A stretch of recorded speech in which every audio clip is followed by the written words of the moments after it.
All four of you, hands up! Hands up! Hands on the Get your hands up, I'm gonna shoot you. I will shoot.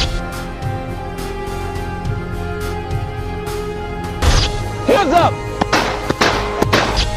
Hands up! Hands up!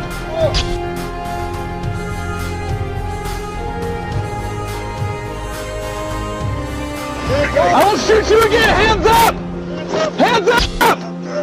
You move, I'm gonna shoot you! Get on the ground!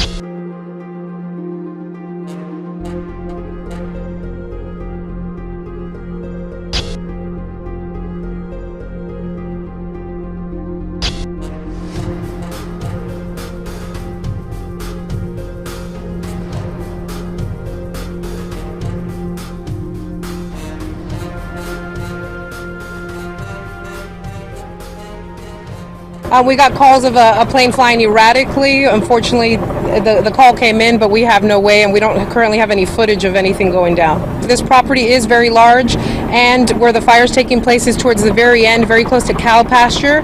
So there's no risk, there's no plans at this moment to do any kind of evacuation or close any kind of traffic. There were no employees inside, it was just used for storage.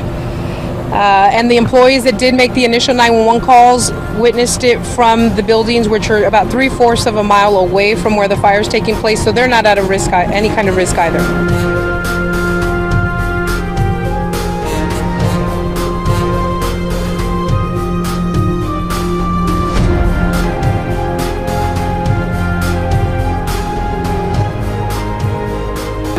They're moving the hands of the doomsday clock 2 minutes closer to midnight. The doomsday clock has been used since 1947 as a metaphor to signal the severity of the threats facing humanity. The Bulletin of Atomic Scientists says, quote, unchecked, climate change poses extraordinary and undeniable threats to the continued existence of humanity. The group goes on to say, quote, world leaders have failed to act with the speed or on the scale required to protect citizens from potential catastrophe. The hands of the clock now sit at 11:57 p.m.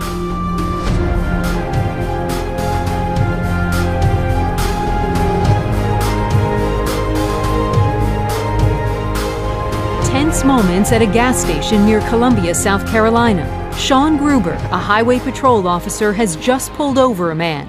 Watch what happens next. Can I see your license, please? Get out of the car! Get out of the car! Get on the ground! Get on the ground! When the man turned back inside his car to get his license, the officer fired in an instant. Are you hit? I think so. I can't feel my leg. I don't know what happened. Why did you shoot me? Well, you dove head first back into your car. I'm sorry. The victim, 35-year-old LeVar Jones, survived. Officer Grubert was fired and charged with aggravated assault and battery. In Billings, Montana, a police officer approaches 4 men sitting inside their car. Hands up! All 4 of you, hands up! Officer Grant Morrison appears to recognize one of them as a suspect from an earlier shooting. He tells him he's making him nervous. Then, this. Hands up! Hands on the Get your hands up, I'm gonna shoot you. I will shoot you. Hands up! Hands up! Hands up! I will shoot you again! Hands up! Hands up! You move, I'm gonna shoot you! Get on the ground! The man killed, it turns out, was unarmed. But Officer Morrison said he feared for his life because the man kept dropping his left hand despite the officer's warnings to keep his hands up. The shooting was ruled justifiable homicide. In Arizona, this video from Officer Tyler Stewart's body camera captures the last moments of his life. On it, a casual conversation between the officer and a man suspected of domestic violence. Officer Stewart doesn't even have his gun drawn. But watch what happens when the officer asks to frisk the man. You mind if I just pat down your pockets real quick? You don't have anything in here? No. Okay. Nothing in here? No, this might smoke. The video ends there, just as the suspect pulled a .22 caliber revolver from his pocket, firing 6 shots at the officer.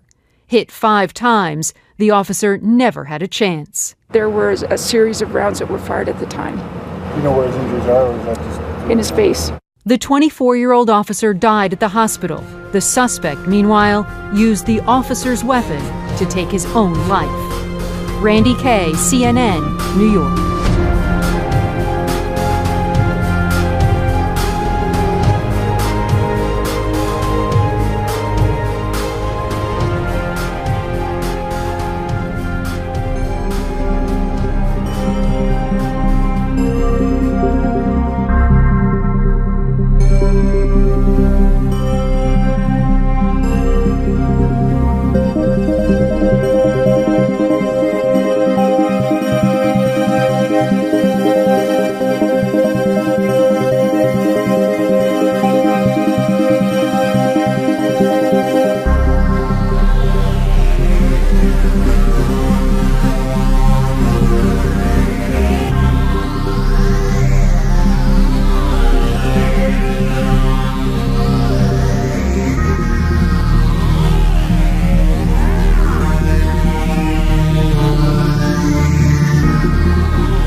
А что такое?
все, тормозни тут.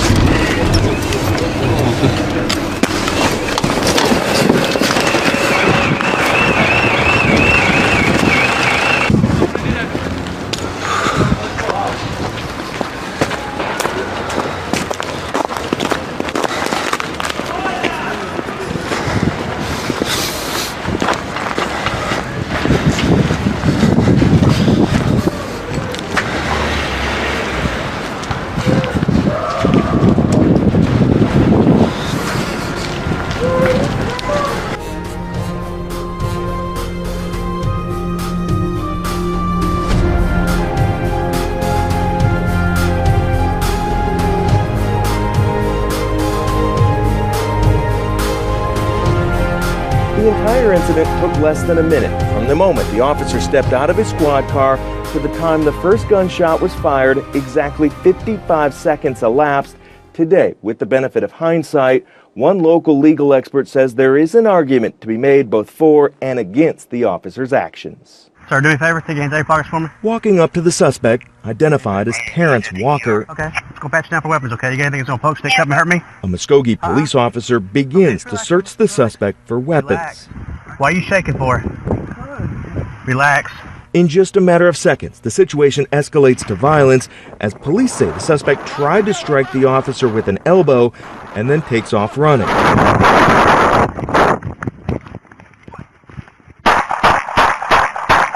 From everything we can see in the video, the officer responded appropriately, responded to his training. Attorney Jason Lowe watched the video with an independent legal eye.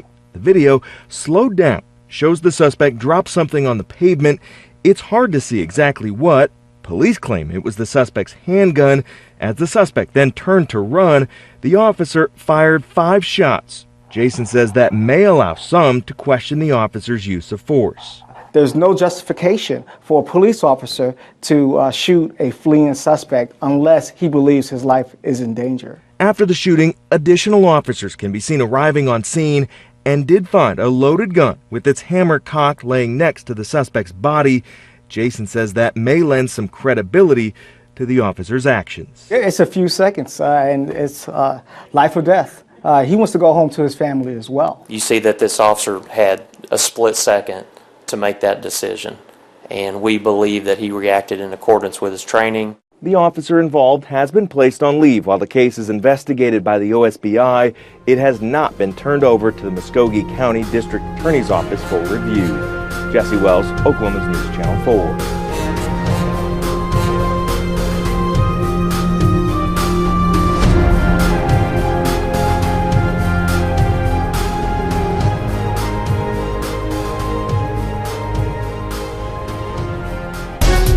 Fighter jets have accompanied 2 passenger planes to an airport in Atlanta in the US after bomb threats were made.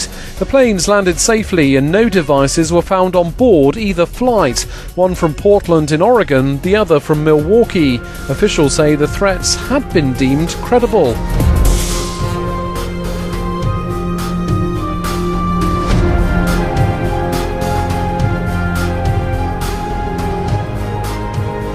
Now to an ongoing search in Annapolis. Firefighters spent the day looking for a 6th and final person believed to be inside a mansion that caught fire on Monday. 5 bodies have been recovered from the debris. Diane Cho is in Annapolis with how the victims are being honored even by strangers. Diane? Well, Kimberly, as you can see behind me here, police still have this road blocked off about a half a mile away from the home. And that's where you'll find this makeshift memorial out here where people have been dropping by, dropping off stuffed animals and flowers for the victims. Alina Salvatore brought her daughter to the makeshift memorial today so she could say a prayer for her friend who is believed to have died in the fire. It's a tremendous loss to the family. I can't even imagine how the parents are working through this. She says as a parent, she's been at a loss for words this week, trying to explain it all to her 10-year-old. It's very difficult. I don't know how I I didn't. I wasn't able to. It's a tragic event. Investigators have been combing through the 16,000 square foot multi-million-dollar home for 4 days now, searching for the body of the sixth person still unaccounted for. Devastating. Absolutely devastating. I can't imagine losing all of those family members at one time. Relatives of Don and Sandra Pyle believe the couple and their 4 grandchildren were inside when the massive fire diminished the mansion to rubble. The cause of the fire is still under investigation. I did not know them, but we had friends that knew them. So they said they were just very nice people. And so, yeah, it was just so sad. The magnitude of the loss so tragic that it compelled complete strangers to pay their respects to the family. We just wanted to come down and, say we were sorry and we just pray for the family every day. The 5 bodies recovered so far have been taken to the medical examiner's office, but they have not been identified just yet. The fire department says they are still days away from being done here at the scene. In Annapolis, Diane Cho, ABC 7 News.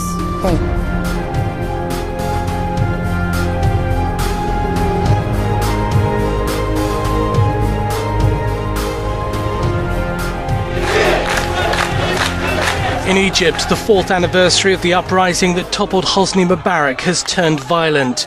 Several people have been killed and dozens more arrested. Numerous protesters died when clashes broke out with security forces in Cairo. 2 policemen were injured in a bomb attack at a police station. Activists were mourning the death of a female protester on Saturday, killed during a remembrance for those who died during the revolt. Other protesters were killed during clashes in Alexandria, Egypt's 2nd largest city, where a city tram was firebombed. The current government has adopted a zero tolerance for street protests. A law adopted in 2013 banned them without prior permission. As tensions remain high, police have sealed off Cairo's Tahrir Square and tightened security elsewhere around the country.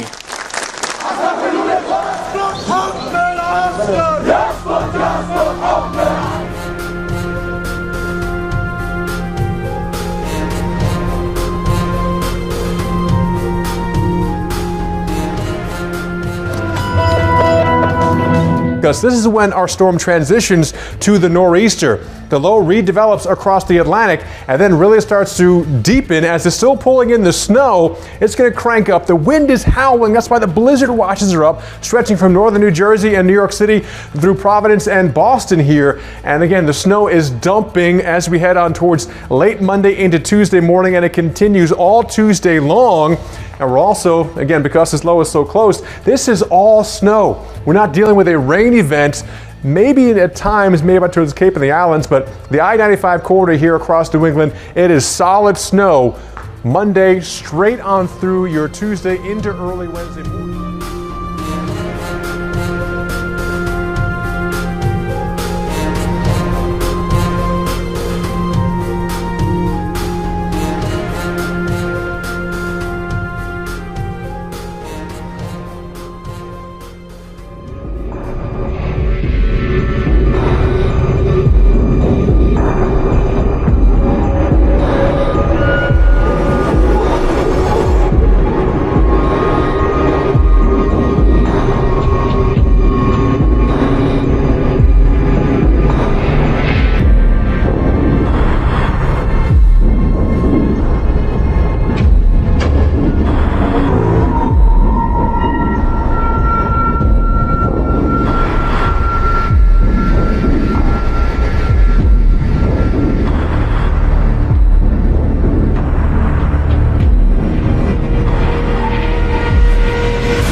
Well, this next story is probably on the list of everyone's worst nightmare. A fisherman in Australia pulled up this terrifying looking little shark there that dates back 80 million years. Now, it's known as a living fossil, but the shark reaches a length of 6.5 feet, and it uses its 300 razor-sharp teeth and flexible jaw to swallow its prey whole.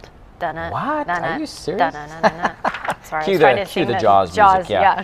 That is a thing from another time, another planet, it seems. Imagine if that swam up next to you while you were surfing. I'm just saying. I just looked the other way.